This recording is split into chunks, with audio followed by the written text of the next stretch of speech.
Personally, when I'm taking notes during class or at work, I prefer a fine line so I can get as much of the words on the paper as possible.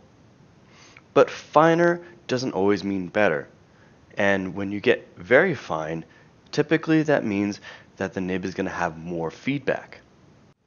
I first started out with a Lamy Extra Fine steel nib, so I wanted to find out which performed better, the Faber-Castell LOOM or maybe even the TWSBI 580 Diamond. So I bought both with my own money and sought out for testing. My name is Rusty, and please join me in finding out which Extra Fine nib performs the best. I'm going to be just testing the nibs, not the pen, not the feel of the pen, not the caps, nothing, just the nib.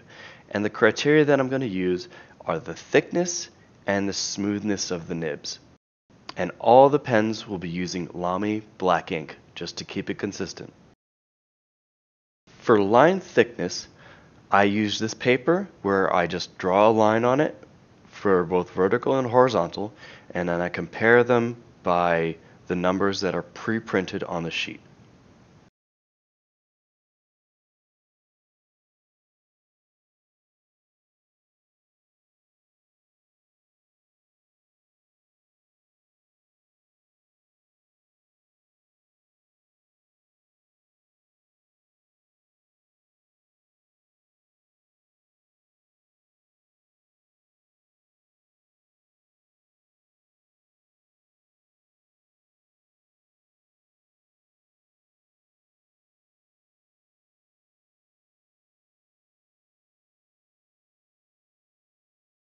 The results of the line thickness test, both the vertical and the horizontal, the TWSBI 580 Extra Fine certainly wins over the Faber-Castell and the Lamy.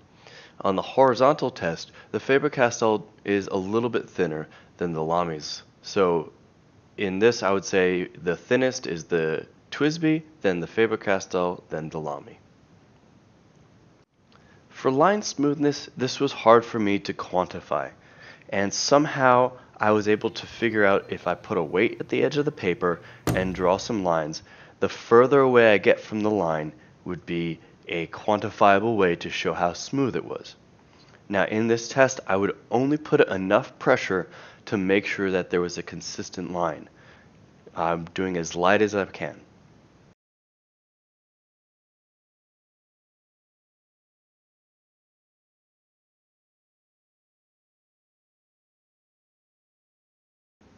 As for the results, the Lamy was the smoothest, followed by the Faber-Castell, and then the TWSBI 580 Extra Fine had by far the most feedback. There is no clear winner in this, but I would say, for my personal preference, I would say the Faber-Castell is the winner because it was the most consistent. It was second best in terms of line thickness, and it was also second best in terms of line or writing smoothness. So it's the most consistent. However, if you're somebody that really just wants a very smooth writing experience, then maybe the Lamy is the winner for you. Or if you really want that extra fine line, then maybe the TWSBI is the winner for you. Again, this is just me presenting the information, but for me personally, I feel that the Faber-Castell was the winner. Thank you for watching. If you like my style of review, please comment and subscribe to my channel. It really helps me out, so that way you can be notified whenever I come up with my next reviews or videos. Thank you.